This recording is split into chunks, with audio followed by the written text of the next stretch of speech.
안녕하십니까. CJB 모닝와이드 목요일 아침에 인사드립니다. 장마전선이 내륙으로 북상하면서 이번 주 내내 비가 내리고 있는데요. 오늘도 전국 대부분 지역에 강한 비가 쏟아질 걸로 보입니다. 그렇습니다. 내일까지 장맛비가 쏟아지는 만큼 대비도 필요하겠는데요. 내일 오후에 잠시 소강 상태에 보이겠지만은 주말에 또다시 비가 내린다고 하네요. 네, 당분간은 외출하실 때 우산 꼭 챙겨 다니셔야겠습니다. 목요일 CJB 모닝와이드 뉴스 시작합니다.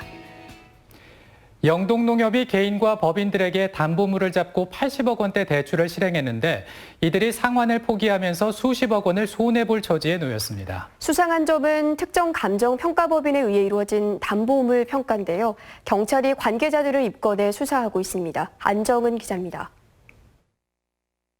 A 감정평가법인은 지난 2016년부터 1년여 동안 영동농협의 담보물 감정평가를 총 9건 진행했습니다. 이들 담보물을 통해 대출된 금액은 개인과 법인 6건에 모두 80억 원. 하지만 4년이 지난 지금 채무자들은 모두 상환을 포기했습니다. 지금 한 9건 정도 보고 있거든요. 그래서 그중에서 저희가 작년에 30억 가까이 정리했고요. 나머지 부분은 이제 수선을 다해서 정리하고 있거든요. 그런데 당시 감정가가 실제 가치보다 부풀려졌고 이로 인해 시세보다 더 많은 대출이 실행됐다는 의혹이 제기됐습니다. 충남 금산의 한 임야는 향후 발전 가능성이 높게 평가돼 만여 제곱미터의 땅이 10억 원 이상으로 매겨졌지만 지금 상황에서 경매를 통해 매각을 하면 감정가의 3분의 1 정도만 건질 수 있는 실정입니다. 빈터인데 여기다 앞으로 무엇을 할 거라고 해서 이 빈터를 무엇을 할 거를 가지고 감정을 해버린 거예요. 이미 매각이 진행된 담보물 역시 감정가에 한참 못 미치는 금액으로 낙찰돼 원금 회수를 하기엔 역부족인 상황입니다. A 감정평가법인이 관여한 대출 대부분이 이 같은 부풀리기 감정이 이루어져 약 30억 원의 손실이 예상됩니다.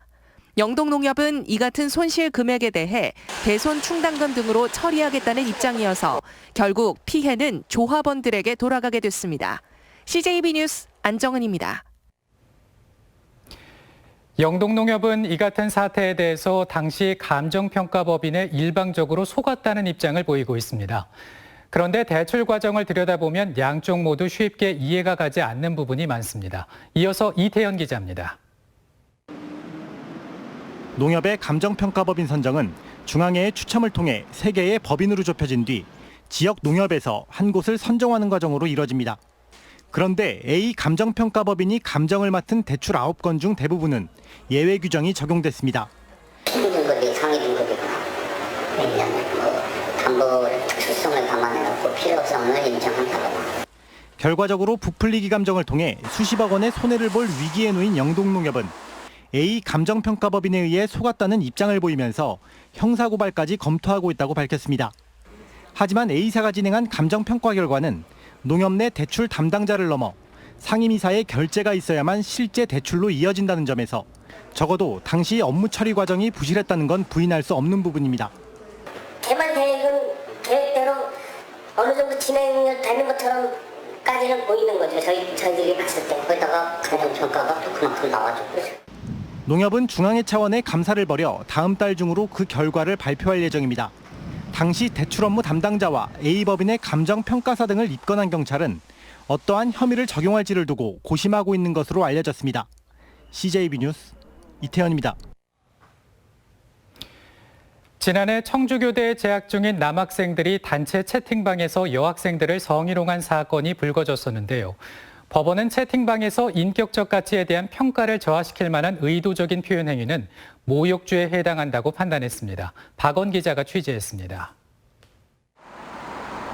지난해 청주교대에 재학 중인 남학생 6명이 카카오톡 단체 채팅방에서 동료 여하구를 성희롱했다는 의혹이 제기됐습니다. 피해 학생들은 학교에 대자보를 붙이고 대화 내용의 일부를 발췌해 공개했습니다. 당시 내용을 살펴보면 여학생 다수의 애모를 비교하거나 비하하고 성희롱과 욕설 등이 담겨 있었습니다. 피해 학생들은 고소장을 제출하고 강력한 처벌을 요구했습니다. 검찰은 남학생 A씨를 벌금 200만 원에 약식 기소했지만 A씨가 이에 불복해 정식 재판을 청구했습니다. 사건을 심리해온 청주지방법원은 단톡방에서 성희롱을 일삼은 남학생 A씨에게 모욕죄가 인정된다며 벌금 200만 원을 선고했습니다. 재판부는 피해자들의 외모를 평가하면서 성행위를 간접적으로 지칭하거나 연상하는 표현을 사용하는 등 성적 욕구의 대상으로 폄훼해 모욕행위에 해당된다고 판시했습니다. 또 다른 가해자 B씨는 검찰의 약식 기소를 받아들여 벌금 100만 원이 확정됐습니다.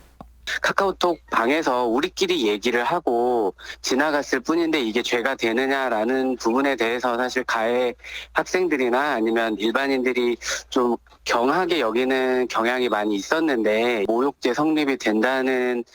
청주교대는 지난해 자체 진상조사를 벌여 가해 학생들에게 중징계를 내렸지만 2차 피해 등의 이유로 징계 수위는 공개하지 않았습니다. CJB 뉴스 박원입니다.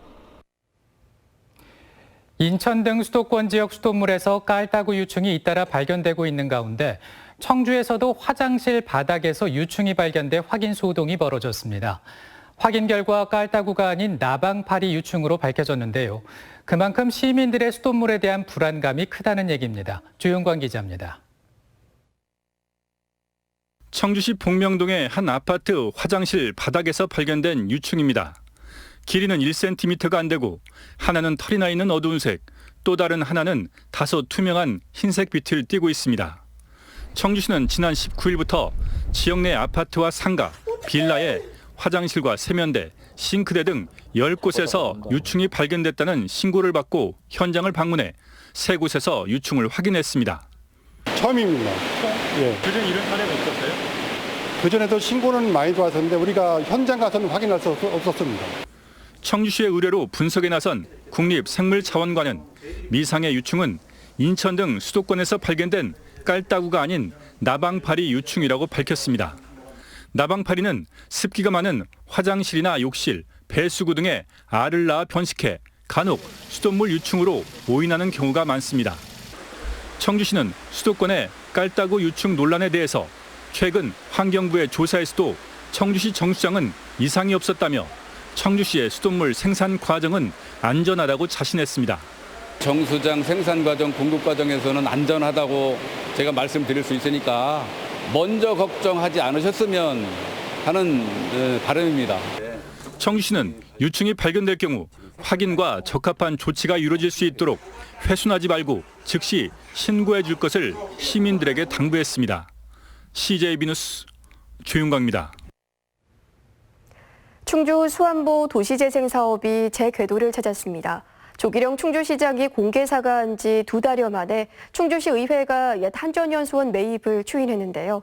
추인 불가 주장도 만만치 않았지만 수안보의 부활에 힘이 더 실렸습니다. 신규식 기자입니다. 충주시 의회가 수안보 옛 한전연수원 매입을 추인했습니다.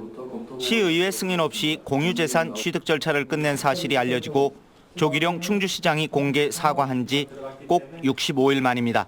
감사 부분은 특위에서 마무리를 짓는 걸로 이야기를 했고요. 그리고 공유재산 심의는 통과해서 우리 또 정부 직원들이 일할 수 있도록 또 지역사회 발전이 될 수 있도록 거기 하는데 초점을 맞춰서 책임자 처벌과 건축물 안전성 문제로 추인 불가 주장도 만만치 않았지만 의견을 조율해 표결 없이 추인했습니다. 어쨌든 의장님이나 우리 상임위 위원장님이 역할을 좀 해주신 거네요. 그렇다고 볼 수도 있죠. 시의회의 추인으로 충주 수안보 도시재생 사업은 속도를 낼 것으로 보입니다. 5년 동안 국비 150억 원 등 300억 원의 예산을 들여 왕의 온천 수안보의 영광을 되찾는 도시재생 사업을 진행합니다. 의회에서 다양한 의견을 주셨습니다. 그 의견을 충분히 반영해서 수안보 도시재생 사업이 정상적으로 추진될 수 있도록 최선의 노력을 다하겠습니다. 한편 시의회 승인 누락에 대한 충청북도 감사 결과는 다음 달 초에, 건축물 안전 여부를 확인하는 정밀 진단 결과는 9월쯤 나올 예정입니다. CJB 뉴스 신규식입니다. 수도권 과밀화와 부동산 초강세의 부담을 느낀 정부가 대안으로 2차 공공기관 이전 논의를 서두르는 모양새입니다. 국내 산업 지원과 체질을 바꿀 한국판 뉴딜과 연계된 혁신도시 시즌2가 국토 균형 발전을 이룰 방안으로 떠오르고 있습니다. 구준회 기자입니다. 문재인 대통령은 어제 국무회의에서 혁신도시는 균형발전 뉴딜을 거점으로 다시 힘을 얻게 될 것이라고 말했습니다. 하루 전에는 김사열 국가균형발전위원장으로부터 공공기관 추가 이전안을 보고받고 1차 때 문제점을 보완하라고 지시했습니다. 수도권 초과밀화에 따른 대안으로 이른바 혁신도시 시즌2 논의가 본격화할 거란 전망입니다. 2차 이전 대상은 1차 이후 수도권에 새로 설립됐거나 남아있던 공공기관으로 최대 210곳에 달합니다. 가장 먼저 움직인 지자체는 1차 때 배제됐던 대전과 충남입니다. 대전은 연축지구에 예정부지를 마련했고 충남은 이달 초 내포 신도시에 혁신도시를 지정해달라며 국토부에 신청서를 제출하고 정부와 여당의 협조를 요청했습니다. 혁신 규정까지 대표님께서 잘 마무리해 주십사 그런 부탁 말씀을 하고 드리겠습니다. 충북으로서도 공공기관 추가 유치가 절실합니다. 지난해 말까지 13개 공공기관이 이전을 마쳤지만 상대적으로 규모가 작아 더 이상의 인구 유입이나 도시 발전을 기대하기 어려운 상황입니다. 주목할 점은 문 대통령이 한국형 뉴딜과 혁신도시 문제를 연계해 언급했다는 겁니다. 유치 과열을 막고 효과를 극대화하기 위해 지역의 전략산업과 이전 공공기관과의 시너지를 우선 고려할 가능성이 높아 보입니다. BT, IT, 그다음에 신재생 에너지 이런 충북의 전략산업들이 성공적으로 추진되도록 능동적으로 좀 준비해서 활용할 필요가 있다. 한국판 뉴딜과 연계한 혁신도시 시즌2가 국토 균형 발전과 수도권 과밀화 해소를 위한 핵심 정책으로 부상하고 있습니다. CJB 뉴스 구준혜입니다. 국가균형발전 충청권 공동대책위원회는 민주당이 제안한 행정수도 세종시 이전에 대해 통합당의 명확한 입장과 대책을 제시해달라고 요구했습니다. 공대위는 국민 53%가 찬성한 리얼미터 여론조사에서 보듯이 국회와 청와대의 세종시 이전 필요성에 대해 국민적 공감대가 무르익고 있다며 이제는 미래통합당이 답할 차례라고 주장했습니다. 주식회사 테크니스트 김성신 대표가 충북 장애인 체육 발전을 위해 써달라며 1억 5천만 원 상당의 운동복을 후원하기로 했습니다. 김성신 대표는 도내 장애인 생활체육인들이 앞으로 체육 활동을 좀 더 편하게 즐길 수 있도록 작은 정성을 보태게 됐다고 말했습니다.